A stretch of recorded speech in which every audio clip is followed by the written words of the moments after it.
വഖഫ് നിയമ ഭേദഗതി ബില്ലിൽ കോൺഗ്രസിന്റെ നിലപാട് വ്യക്തമെന്ന് സോണിയാഗാന്ധി. കേന്ദ്രത്തിന്റേത് ഭരണഘടനയ്ക്കെതിരായ ആക്രമണമാണ്, സമൂഹത്തെ ധ്രുവീകരിക്കാനുള്ള ബിജെപിയുടെ കുതന്ത്രമാണ് ബില്ലെന്നും പാർലമെന്ററി പാർട്ടി യോഗത്തിൽ സോണിയാഗാന്ധി പറഞ്ഞു. PR അരവിന്ദ് വിശദാംശങ്ങൾ നൽകും. അരവിന്ദ്, കോൺഗ്രസ് നേരത്തെ തന്നെ ഈ നിലപാട് സ്വീകരിച്ചതാണ്. ഇപ്പോൾ അത് ഒരിക്കൽ കൂടി അരക്കിട്ടുറപ്പിക്കുന്നു സോണിയാഗാന്ധി. മറ്റെന്തെങ്കിലും കാര്യങ്ങൾ സോണിയാഗാന്ധി പറഞ്ഞോ?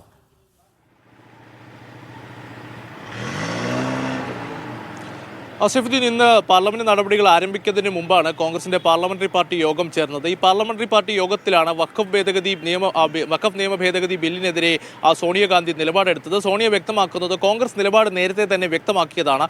ഈ ബില്ല് ഭരണഘടനാ വിരുദ്ധമെന്ന് സോണിയാഗാന്ധി ചൂണ്ടിക്കാണിക്കുന്നു. പ്രധാനമായും ഇതുകൂടാതെ തന്നെ BJP സമൂഹത്തെ ധ്രുവീകരിക്കാനുള്ള നീക്കമാണ് ബില്ലിലൂടെ ലക്ഷ്യം വെക്കുന്നതെന്നും സോണിയ വ്യക്തമാക്കുകയാണ്. രാജ്യസഭയിൽ ഇന്ന് ബില്ല് ചർച്ചയ്ക്ക് വരികയാണ്. കഴിഞ്ഞ ദിവസം ബില്ല് ലോക്സഭ പാസ്സാക്കിയിരുന്നു. എന്തായാലും കൃത്യമായ നിലപാട് തന്നെ ലോക്സഭയിലും അതുപോലെ തന്നെ രാജ്യസഭയിലും കോൺഗ്രസ് സ്വീകരിക്കും. ഈ ബില്ലിനെ ഒരു കാരണവശാലും അംഗീകരിക്കുവാൻ സാധിക്കില്ല എന്നതാണ് സോണിയാഗാന്ധി ഇന്ന് യോഗത്തിൽ വ്യക്തമാക്കിയിരിക്കുന്നത്. അത് തന്നെയാണ് കോൺഗ്രസ് സഭയിൽ സ്വീകരിക്കുന്ന നിലപാടും. എന്തായാലും കൃത്യമായി ഈ ബില്ലിനെ വിമർശിച്ചുകൊണ്ട് ഈ ചർച്ചയിൽ പങ്കെടുക്കുവാൻ തന്നെ കോൺഗ്രസ് അംഗങ്ങൾ തീരുമാനിച്ചിട്ടുണ്ട്. ഇന്ത്യ സഖ്യം ഒറ്റക്കെട്ടായി തന്നെ മുന്നോട്ട് പോകുമെന്നതാണ് ഇപ്പോൾ സോണിയ വ്യക്തമാക്കുന്നത്. ഇതുകൂടാതെ തന്നെ മറ്റു വിഷയങ്ങൾ, പ്രധാനമായും ഒരു രാജ്യം ഒരു തെരഞ്ഞെടുപ്പ് അടക്കമുള്ള വിഷയത്തെക്കുറിച്ചും പാർലമെന്ററി പാർട്ടി യോഗത്തിൽ ഒരു പരാമർശമുണ്ടായി. ഇതെല്ലാം BJPയുടെ അജണ്ടയാണ്, BJPയുടെ തന്ത്രങ്ങളാണ് ഇത്തരത്തിലുള്ള നീക്കമെന്നും സോണിയ ചൂണ്ടിക്കാണിക്കുന്നു. ഇതൊരു കാരണവശാലും അംഗീകരിക്കുവാൻ സാധിക്കില്ല. ഇതിനെതിരെ കൃത്യമായ നിലപാടെടുക്കണം. അത് പാർലമെന്റിനകത്തും പുറത്തും ശക്തമായ പ്രതിഷേധവുമായി മുന്നോട്ട് പോകണമെന്ന് തന്നെയാണ് സോണിയ ഇപ്പോൾ വ്യക്തമാക്കിയിരിക്കുന്നത്. ഇപ്പോൾ പാർലമെന്റ് നടപടികൾ പുരോഗമിക്കുകയാണ്. 1 മണിയോടുകൂടിയാണ് രാജ്യസഭയിൽ